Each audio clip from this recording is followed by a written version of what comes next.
Ano ba yung na-shopping nila, love, today? Ayan, kasi ako tamad na naman. Pumunta sa store. Ayun, wow, may Kirma. May repolyo malaki.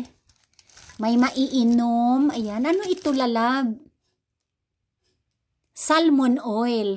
Oh, may salmon oil si Silver. Kita ninyo? Sana pusa na lang ako para may salmon oil ako, no? Ano pa? Uy, malalaking paprika. Wow, malaki ng paprika. Kamatis. Gatas. Ano pa ito, lalab? Oh my God, yung masarap na cheese. Ayan, ano isang cheese? My favorite. Oh, my favorite cheese. Ito, ano to? Olive oil. Marami pa tayong olive oil, lalab. We have 1 bottle. Bumili ka na naman ng olive oil pala. Ayan. At saka milk. Ayan. Basic na na shopping ni lalab today. Tapos bumili na si lalab ng malaking kingko. Ayan. Open mo nga, lalab, itong kingko. Lucky. How many kilo? Wow. 5 fresh na fresh. Hindi siya frozen. Wow, ito ang Finis Kingko ito, mga palangga. First class na oh, mabigat, 5 kilo mahigit. Ayan, fresh na fresh, hindi siya frozen.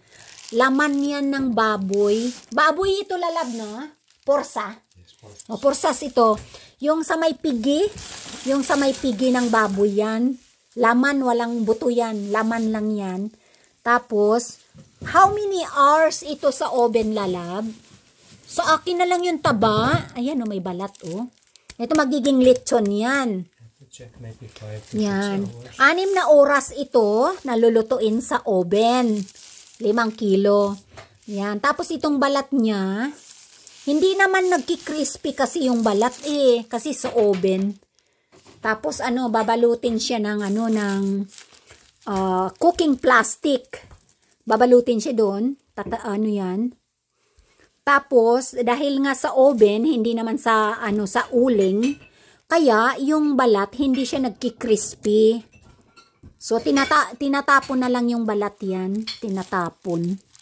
Kasi pag luto na siya sa oven, tatanggalin na yung net, ayan tapos yung balat, at saka yung mga taba. Tapos, papahiran mo niya ng maraming mustard. Yung mustard, tapos lagyan mo ng breadcrumbs. Tapos ibalik mo ulit sa oven para maging brown. Ayan. So yan ang aming Christmas ham. Ang bigat na laban, laki. Ayan, oh my God, sobrang laki. Laman yan, mga palangga, walang buto yan.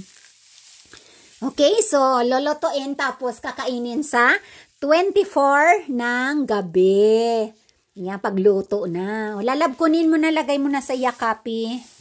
Lalagay mo na sa sa fridge. Fresh na fresh, hindi na pala kailangan to i-defrost kasi fresh siya Ayan. Malalabo. Yan, lalagay na.